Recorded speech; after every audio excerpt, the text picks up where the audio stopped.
ভূতনি এখন দুর্নীতির করিডর। আমজনতা দুর্নীতি রুখতে গেলে পুলিশ দিয়ে ভয় দেখানো হয়, এমনই বিস্ফোরক মন্তব্য করলেন ভারতীয় জনতা পার্টির দক্ষিণ মালদা সাধারণ সম্পাদক গৌরচন্দ্র মণ্ডল। 2024-এর বন্যায় আতঙ্ক সৃষ্টি হয়েছিল সারা ভূতনি জুড়ে। সেই আতঙ্কের ছবি এখনও চোখে মুখে ভূতনির আমজনতার। ইতিমধ্যেই ফুলহারের জল বাড়তে শুরু করেছে, অন্যদিকে গঙ্গার জল বিপদসীমার উপরে বইছে। দক্ষিণ চণ্ডীপুরের কাটাবাঁধ অংশ দিয়ে ফুলহারের জল ঢুকছে ভূতনিতে। স্বাভাবিকভাবেই ভূতনির সাধারণ মানুষ আতঙ্কে দিন কাটাচ্ছে। ভূতনির মানুষ চেয়েছিল স্থায়ী সমাধান, তবে তার পরিবর্তে প্রতিবারই একই গল্প সেচ দপ্তরে। বন্যা হলেই ধামাচাপা দেওয়া হয় বালির বস্তা দিয়ে, আর এই বালির বস্তাতেই লুকিয়ে রয়েছে কাটমানি। এমনটাই অভিযোগ করছেন বিজেপি নেতা। ভূতনিকে বাঁচাতে হলে সঠিক পরিকল্পনা দরকার, যা এই সরকার কোনোভাবেই করতে রাজি নয়, কারণ করলেই ভাগাভাগি বন্ধ হবে ভূতনিতে। তিনি আরও জানান, ভূতনিকে বাঁচাতে হলে বর্তমান সরকারকে উপড়ে ফেলতে হবে, কারণ ভূতনি এখন দুর্নীতির করিডোর। আরও কি বললেন শুনে নেওয়া যাক।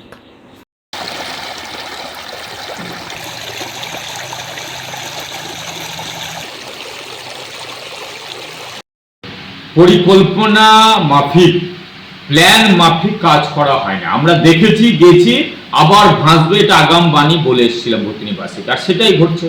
কারণ পুরো টাকাটা খরচ করা হচ্ছে, আত্মসাৎ করা হচ্ছে, অথচ পরিকল্পনা মাফিক ভূতনিকে বাঁচাবার জন্য কোনো উদ্যোগ নেওয়া হচ্ছে না। তাদের এই দ্বীপটাকে, ভূতনির মানুষকে বোকা বানিয়ে, তাদেরকে ভুল বুঝিয়ে পুরো ভোটের রাজনীতি করা হচ্ছে, আর পুরো ইনকামের করিডোর বানানো হচ্ছে। এইখানে এই একটা বাঁধ কোনো এইরকম করে 5-7টা বাঁধ তৈরি হয়েছে ভূতনি রক্ষার জন্য, কিন্তু পারেনি। ওই টাকা দিয়ে স্থায়ী গঙ্গা ভাঙন রোধ করা হতো, ভূতনিকে বাঁচানো যেত, কিন্তু সেই পরিকল্পনা, সেই প্ল্যান মাফিক তারা এগোতে চায় না, করতে চায় না। কারণ একবার করে দিলে আবার ভাঙন হবে না, টাকা আত্মসাৎ করা যাবে না, ইনকাম করা যাবে না, ভূতনিবাসীকে বোকা বানানো যাবে না।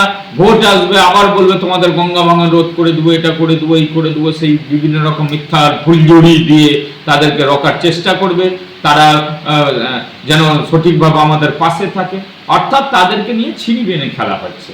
এটা হয় না, ভূতনিকে সোজা করতে হবে। আর এইবার ভূতনিবাসী সজাগ আছে।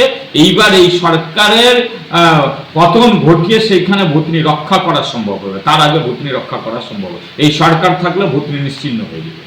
আমি কদিন আগে ভূতনিতে বলে এসেছিলাম সমস্ত আপামর ভূতনিবাসীকে, যে এই সরকার যতদিন থাকবে ভূতনি কাটবে, আর পুরো টাকা ইনকামের একটা জায়গা তৈরি করেছে সেচ দপ্তর। এখানে প্রতি বছর বন্যার সময় গঙ্গা ভাঙন হবে, আপনার জমি যাবে, আপনার বাড়ি যাবে, না পুনর্বাসনের ব্যবস্থা করবে, না আর কিছুর ব্যবস্থা করবে, অটোমেটিক সেখানে কোটি কোটি টাকা খরচা করবে, আর সেটা গঙ্গা ঘটবে দেখিয়ে পুরো তাদের পেটে গিলবে। অর্থাৎ তারা নিচে লেভেল থেকে উপর লেভেল অবধি তৃণমূলের নেতা অফিসাররা পুরো টাকা আত্মসাৎ করছে।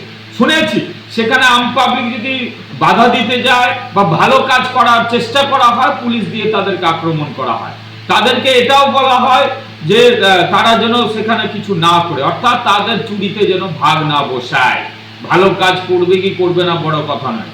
এখন ভূতনিতে এর আগে বন্যা রোকার চেষ্টা করে ব্যর্থ হয়েছে এই সরকার, আবারও এই সরকার ব্যর্থ হচ্ছে ভূতনিটাকে বন্যা থেকে রক্ষা করে। অর্থাৎ ভূতনি আবার প্লাবিত হবে, এটা আশঙ্কা করা যাচ্ছে। জল ঢুকছে, ফুলের জল অটোমেটিক্যালি এখন ঢুকছে। ভূতনিবাসী এর আগেও বন্যায় 3-4 মাস কষ্টে ছিল, আবারও থাকছে। ভূতনিবাসীর কাছে করজোড়ে আমার অনুরোধ যে এই সরকারকে উখড়ে ফেলুন। কথা দিচ্ছি সেখানে ডাবল ইঞ্জিনের সরকারের গঙ্গা ভাঙন রোধ করা সম্ভব হবে এবং করবে। এই সরকার আত্মসাৎ ছাড়া ভূতনির গঙ্গা ভাঙনকে নিজের ইনকামের করিডোর বানিয়ে কাজ করছে।